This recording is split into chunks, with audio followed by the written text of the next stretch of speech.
Et ça parle déjà sur le plateau, comme vous l'aurez remarqué, c'est vendredi. Voilà, on est un peu dissipé, mais c'est pas grave, c'est toujours la bonne humeur de C'est le Sud. Soyez les bienvenus sur ce plateau, je suis ravie de vous y retrouver comme d'habitude. Celui qui parle, c'est Sébastien Melin, vous le verrez après. Hop, petite apparition, il est là, notre sophrologue. Mais aujourd'hui, on va parler surtout des talents de Provence, puisqu'il y a une émission sur Provence Azur qui leur est entièrement dédiée. Cette émission, elle est présentée par l'une de nos journalistes, Marie Coursin. Bonjour Marie. Salut Alex. Ça va? Bon, ravie de vous accueillir sur ce plateau. Avec plaisir. On se tutoie dans la vraie vie. Oui. Vous préférez?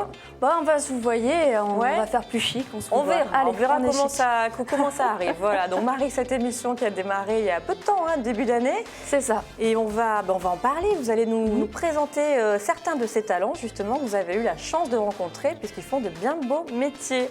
Dans quelques petites minutes, on retrouvera aussi notre cuisinière hors pair, Carole, et sa recette du vendredi. Alors, elle ne peut pas être avec nous dès le début de cette émission, parce que vous savez, on fait de notre mieux pour respecter les mesures sanitaires et donc on ne peut pas être plus nombreux que 3 sur ce plateau. Donc elle viendra juste après l'intervention de Marie nous présenter ce beau plat que vous apercevez.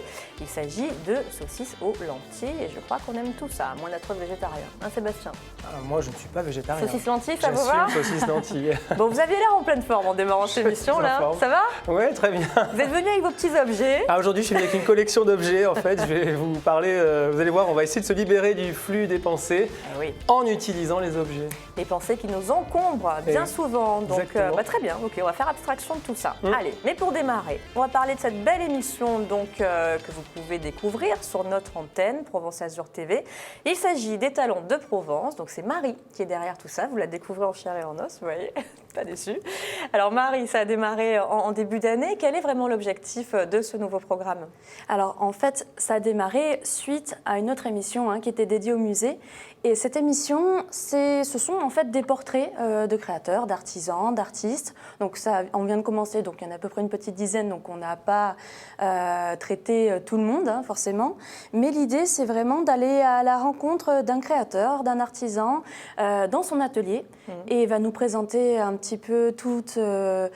En général, c'est vraiment son univers, il y a aussi son savoir-faire. Et c'est surtout un parcours en fait. C'est surtout un parcours parce que quand on est créateur artisan, c'est pas facile tous les jours et il y a tout un parcours. Voilà, c'est souvent des reconversions aussi. D'accord. Et l'idée, c'est vraiment d'aller à la rencontre, aussi peut-être de donner envie aux gens qui n'osent pas trop se lancer. Je sais pas, dans plein de choses. Il y a énormément de métiers autour de ça. Et vraiment faire un portrait. Alors justement, jusqu'à présent, donc vous le disiez, à peu près 6 épisodes, c'est ça? On peut découvrir une petite dizaine, là pour l'instant, c'est une petite dizaine. Oui. Quel type d'artisans vous avez pu rencontrer? Là, c'est surtout des femmes. Quel domaine?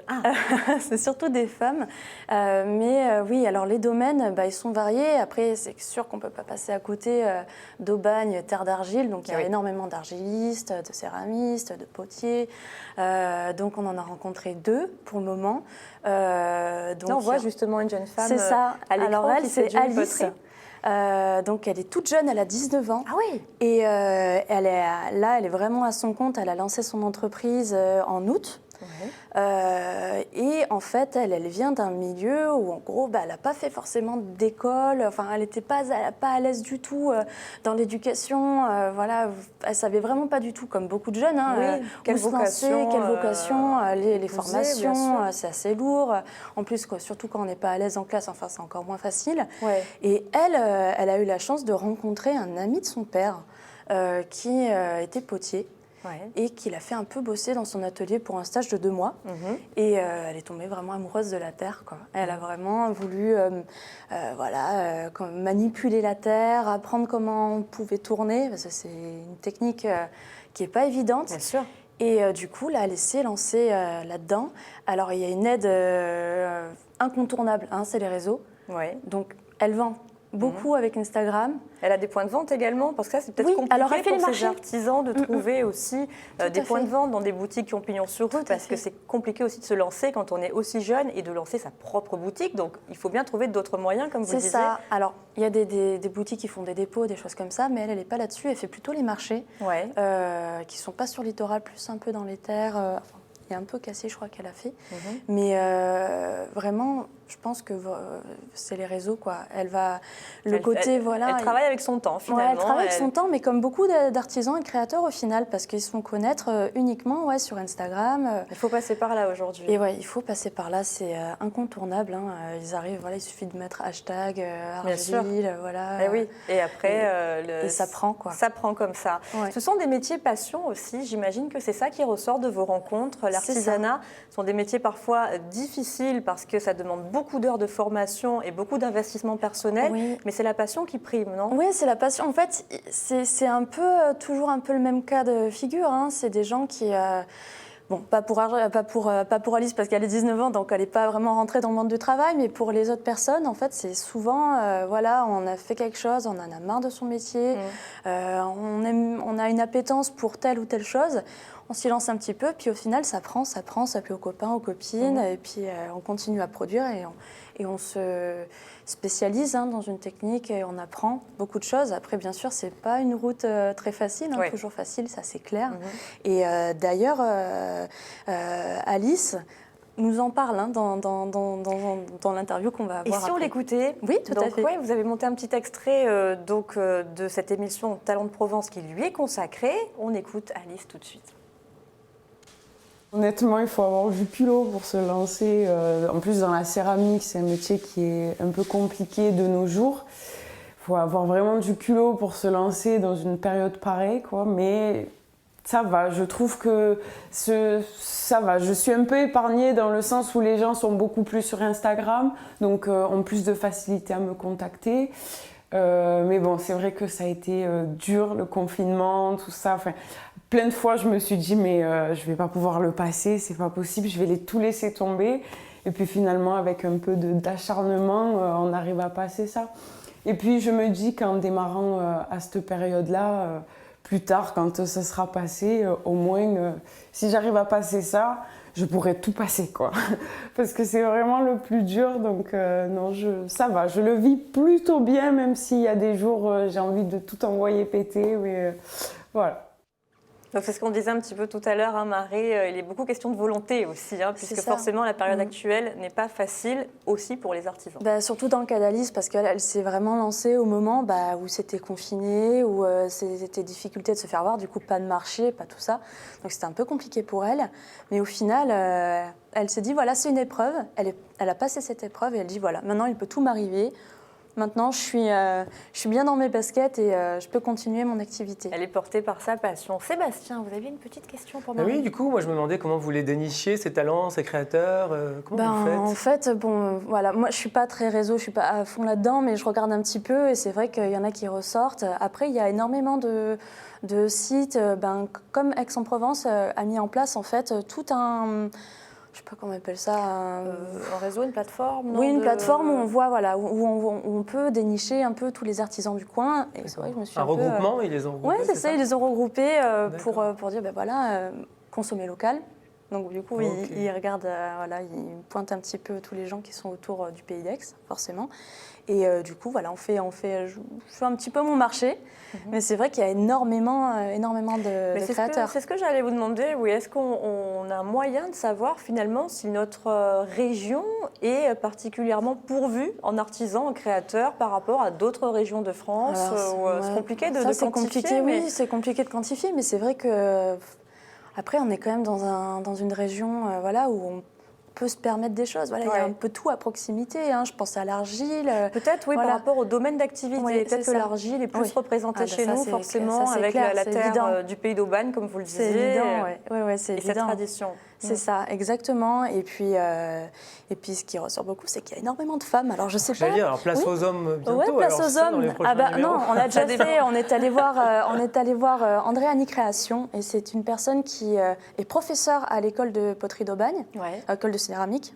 Et lui, il a fait des bijoux en céramique. Et voilà, c'est pareil, il s'est lancé un petit peu dedans. Avant, il était dans le métier de menuiserie. Il s'est lancé dedans. Et là, ça fait, je crois, plus de... Je ne vais pas dire de bêtises, mais à peu près 10 ans, en fait, qui va sur les salons, qui vend au Japon, qui vend en Angleterre. Et vraiment, enfin voilà, ça dépend. Des bijoux pour sublimer les femmes, une fois de plus, c'est ça. C'est ça. C'est ça. Alors, vous avez un autre petit extrait à nous présenter, Marie, justement, pour qu'on se familiarise avec ces artisans que vous mettez à l'honneur dans votre programme. On va présenter, en fait, c'est Pascal. Donc, elle, c'est reconversion totale. Ouais. Elle vient d'un domaine qui est économique, communication, elle travaille à Paris, enfin, elle a fait de lourdes études et un lourd passé aussi au niveau de ses entreprises. Et elle fait un voyage à la fin des années 90 en Amérique latine. Et elle est en Amazonie, elle se rend compte déjà à l'époque que c'est extrêmement pollué, qu'il y a du plastique partout, qu'il y a des bonbonnes, voilà, des choses comme ça. Et elle décide de récupérer des bonbonnes et d'en faire des lampes. Bon, ça prend un cheminement, ça prend du temps. Et aujourd'hui, du coup, elle est partie... elle a un peu laissé de côté sa bonbonne, mais elle a gardé un peu le cadre et elle fait des choses vraiment qui sont tout à fait remarquables, très modernes. Mais toujours des lampes. Oui, et toujours des lampes, des lampes. Alors, elle a dû faire une formation forcément d'électricien pour que ça soit... Voilà, pour connecter tout ça. Voilà, connecter et surtout que ça soit certifié parce que c'est pas évident. Mais voilà, et elle s'est lancée là-dedans et ça fait quelques années qu'elle fait des salons aussi. Mais c'est surtout grâce au soutien aussi de sa famille parce que voilà, on ne peut pas se lancer là-dedans quand on a des enfants, quand on a un travail avec une rémunération tous les mois. Là, c'est différent, c'est un autre modèle économique. Et du coup, elle a été énormément soutenue par son mari qui l'a vraiment aidée là-dedans, bien que les regards n'ont pas toujours été bienveillants. Hein. C'est sûr que c'est difficile de montrer ce qu'on fait et de s'adapter. Et du coup, voilà, donc on va l'écouter. Allez, avec plaisir. Voilà. Alors là, c'est donc ma lampe, mon modèle rectangle. Je suis en train de la tisser avec de la corde de lin. C'est le modèle straight, très, très serré comme ça. Je passe ma bobine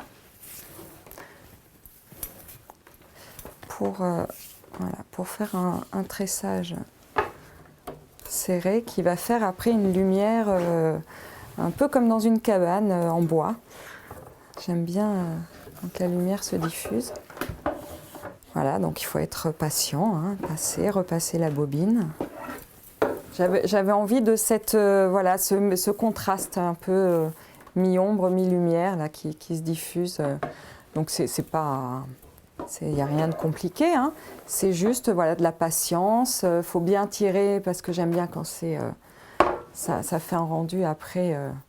très rectiligne et en même temps on a les aspérités de la matière naturelle. C'est ça que j'aime bien aussi. Et puis il y a ce contraste entre la structure un peu brillante et puis le mat du lin, de la toile de jute, du raffia, de toutes ces matières naturelles. Voilà, un beau programme passionnant d'aller à la rencontre de ces artisans. Marie, quand est-ce qu'on peut justement le découvrir sur Alors, Provence c'est tous les jeudis à 19h40. Et après, il y aurait des multi-rediffusions dans la semaine. Rendez-vous est pris. Merci beaucoup d'être venu sur le plateau pour nous le présenter. On va, comme par magie, quitter Marie et retrouver Carole maintenant. Et voilà, Carole est là. Bonjour Carole. Bonjour, bonjour Alexandra, bonjour à tous. Ravie de vous retrouver avec cette belle recette que j'ai annoncée en début d'émission, malgré votre absence. Mais on est ravis de vous voir maintenant. C'est ces saucisses lentilles. Oui, et en fait, vous avez vu que je vous ai ni amené de saucisses ni de lentilles sur le plateau, mais que des légumes, parce qu'en fait, je me suis aperçue que pour faire ces saucisses lentilles, si on met beaucoup de légumes, donc je vais donner la liste là, eh bien, je ne sais pas ce qui se passe dans la cuisson, mais eh bien, les lentilles vont prendre le goût des légumes. Ah mais je vous assure, ça devient sucré, savoureux, léger. Enfin voilà, je pense que c'est une nouvelle façon de faire et toujours très simple. Mais toujours très simple. Et les ingrédients, régal. donc si on peut passer en revue les ingrédients, Allez, on va regarder la liste. Donc pour les saucisses, là je vous laisse le choix vraiment sur celle que vous aimez. Alors le moi, tout c'est qu'elle soit artisanale. Italienne au poivre. Perugine, c'est celle-là. Donc moi j'aime bien la saucisse fumée. Et là j'ai un producteur de chez nous qui fait une façon en Montbéliarde là qui est bien. Donc le tout c'est éviter Donc on choisit vraiment ce qu'on veut. les saucisses Ça n'a pas industrielles. Voilà, d'importance. le reste ça va donner du goût. Ouais. Pour les lentilles, on choisit plutôt des lentilles vertes. Oui. Du Puy, les toutes petites. Et en plus, on a de la chance, nous, en Provence, en Haute-Provence et dans la Provence verte, on a des producteurs qui ont acheté des semences du Puy en volée et qui les ont plantées chez nous. En plus, il paraît qu'avec notre chaleur et notre climat, elles sont encore meilleures. Donc, Génial. si vous pouvez en trouver, on en trouve assez facilement maintenant. Et après, donc pour les légumes, on va prendre du céleri. Je vous ai amené ces beaux céleri branches. Là, c'est la saison en ce moment. Donc, on va prendre au moins 200 grammes, 200 grammes de carottes, 200 grammes d'oignons doux. Si vous avez des oignons doux, des cévennes. D'accord. Parce que ça va un peu sucrer aussi la recette. Et de l'ail. Une tête entière d'ail, on va mettre.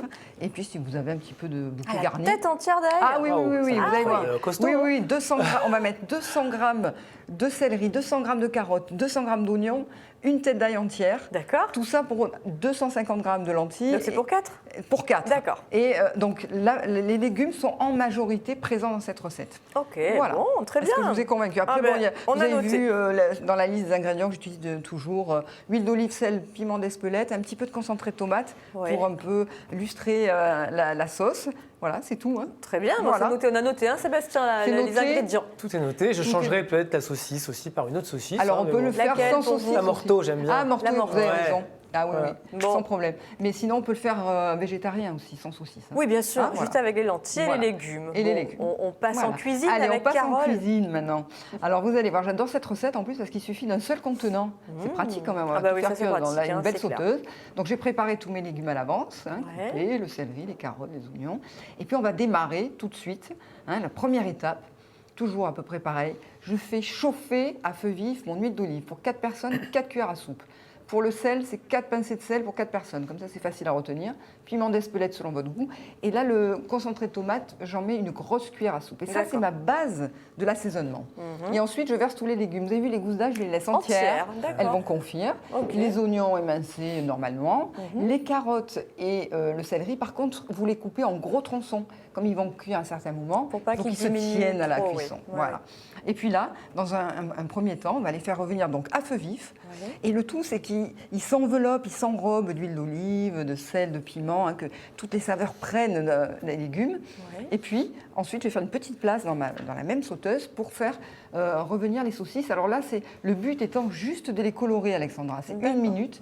Et quand ça commence à attraper, eh bien, ça va accrocher les sucs des saucisses au fond de la sauteuse, et ce qui va donner du goût aux lentilles, en fait. hein. Donc là, j'incorpore le tout, toujours à feu vif. Et bien sûr, on va rajouter les lentilles, on ne les oublie pas. Donc les lentilles, là, à peu près, là, j'ai mis un petit peu moins que 250 grammes, que j'ai rincé Donc sous cru. l'eau. Cru, D'accord. oui, puisque là, dans un deuxième temps, elles vont cuire. On mélange le tout. On va couvrir d'un bouillon. Alors, cerise sur le gâteau, hein, si vous avez un bouillon de volaille maison, alors ça, c'est le top. Sinon, vous pouvez rajouter un petit peu d'eau avec un tout petit bouillon cube bio ou pas, même d'ailleurs, hein, parce que ça va donner déjà beaucoup de goût, les saucisses. Vous couvrez à mi-hauteur, hein, c'est pas complètement couvert. D'accord. Hein, parce que les légumes, en cuisant, ils vont en rendre un peu d'eau. Ouais. Et puis, vous mettez un petit bouquet garni, ce que vous avez. Moi, j'ai mis un verre de poireau et puis du laurier du jardin. Vous laissez mijoter tout doucement, à couvert, entre 30 et 45 minutes. Là, tout dépend de la qualité de vos lentilles. J'ai remarqué qu'il y a des lentilles qui cuisent plus ou moins vite. Donc, à vous de goûter. Vous goûtez, quand les lentilles sont fondantes, Et ça eh bien, donne c'est que le envie, reste hein. est cuit. Et vous voyez, il reste un petit peu de liquide. Il faut que c'est cette texture parce que vous pouvez faire ce plat à l'avance, Faut pas que ce soit le trop sec. réchauffer Ouais. au moment de passer à table. Et quand vous allez le réchauffer, la lentille, elle va absorber un peu plus de jus. Oh là là. Vous voyez, là c'était quelques heures après, donc vous voyez un petit peu moins de jus. Oh là Et je vous assure que la lentille, elle a un goût sucré parce que le céleri est sucré. On dirait que c'est caramélisé. C'est non caramélisé, c'est Ouais. les légumes qui font ça. Puis l'ail, il est fondant. Si vous aimez l'ail confit qui est un peu Oh là là, sucré. oui. c'est, Bon, bah, c'est ma recette du week-end. c'est vrai J'ai testé Allez. le gratin poisson épineux. bonheur la semaine dernière. J'ai pas eu la photo, je me dis mince, elle a Vous n'avez pas eu la photo parce que je l'ai trop vite découpé et après il n'était pas très présentable. Bon. Voilà, on avait faim. Mais il était super bon, bravo Carole. Super. Merci Alexandra. Et on retrouve votre recette demain bien sûr à 11h.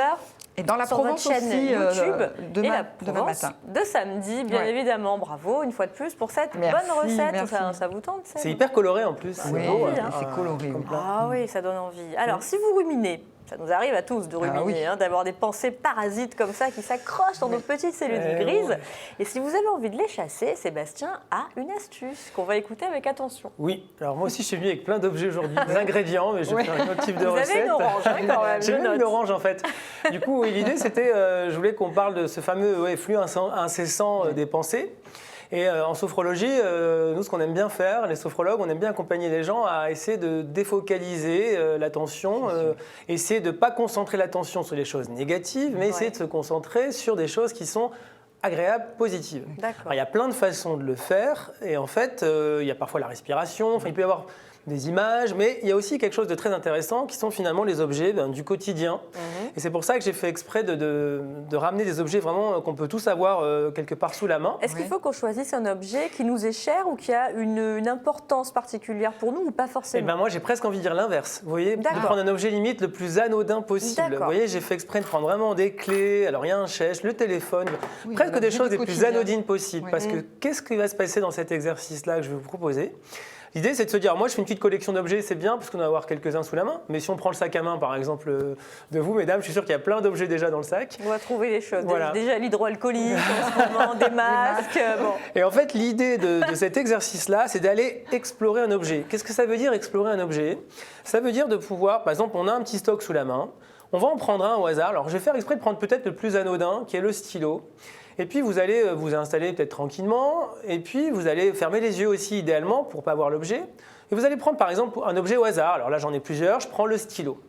Et puis, il va falloir en fait explorer cet objet. Ça veut dire quoi? Ça veut dire, bien sûr, vous savez que c'est un stylo quand vous le prenez dans la main. Mais l'idée, ça va être d'essayer de le redécouvrir autrement et d'explorer les sensations que vous donne le stylo quand vous allez le toucher. Donc, utilisez vos sens, vos 5 sens, exactement. Et en fermant les yeux, comme ça, de se dire, OK, tiens, qu'est-ce que je sens? La matière, la texture. Tiens, il y a des zones qui sont peut-être saillantes. C'est lisse.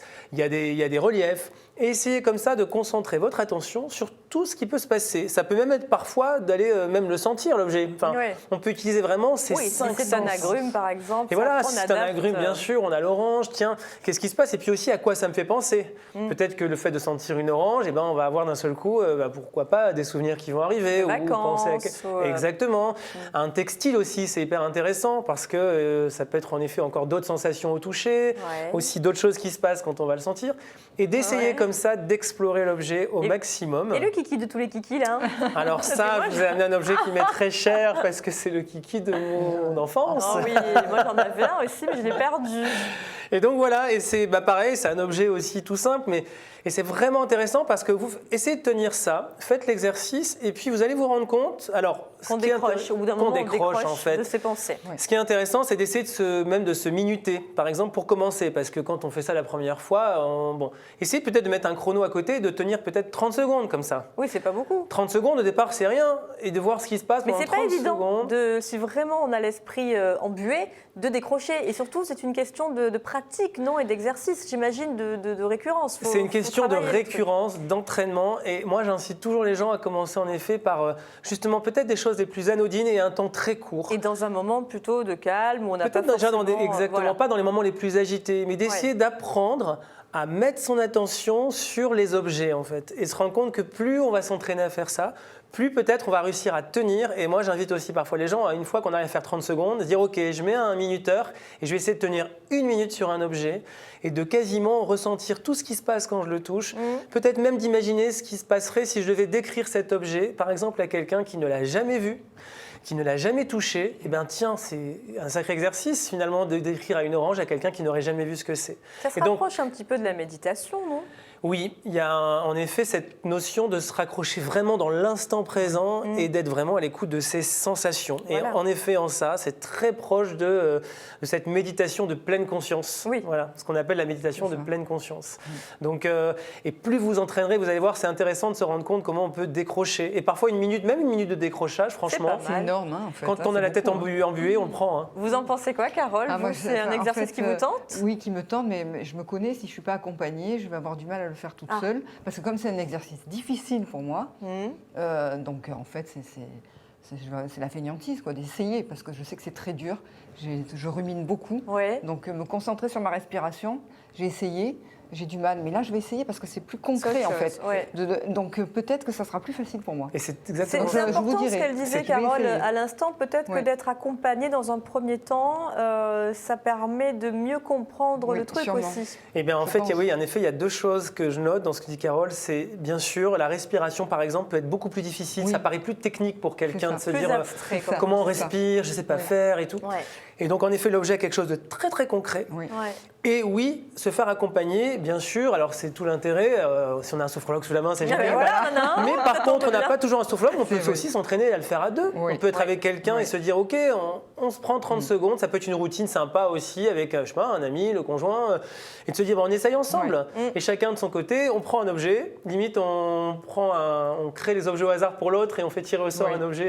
Et Oui, on peut c'est- s'amuser comme ça aussi. Et faire des jeux. C'est une Et belle du coup, idée, créer ça. cette attention. Et ça peut être une bonne idée. Oui. Et là Oui. aussi, je reviens sur les enfants. Souvent, Oui. c'est pareil. On peut jouer aussi avec ses enfants, le parent. Et en fait, on va décrocher pendant ce temps-là de ce qui se passait. Hein. Ouais. Donc, Qu'est-ce que ça fait du bien. Bon, pas mal, il faudra à essayer. Ouais. Hein. C'est comme la recette de Carole. Ce week-end, vous essayez de vous concentrer sur un objet ou alors tout en cuisinant, on peut essayer aussi de se concentrer sur la carotte. Carrément. Voilà. À tester. Hein, voilà, Carole. Vous qui À cuisinez tester. beaucoup, vous Oui, pouvez, mais d'ailleurs, c'est une façon pour moi de méditer un peu. Quand je, concentrer sur vos- voilà, quand je vos cuisine, aliments. je ne pense qu'à ça. Et ben Et voilà. ça, c'est une façon pour Et moi c'est pas mal. voilà, d'être dans le moment présent. Bon, Ouais. bah, merci les Top. amis pour tous vos bons conseils. Merci Carole, Sébastien. On vous retrouve la semaine prochaine et dans 15 jours. Exactement. Avec Voilà, plaisir. nous on se retrouve lundi, ce sera la journée de la femme, le 8 mars, et donc une femme chef d'entreprise sera à l'honneur de cette émission. Voilà, je vous en dis pas plus. Nous on se retrouve donc lundi, passez un bon week-end, amusez-vous et puis prenez bien soin de vous. Ciao ciao.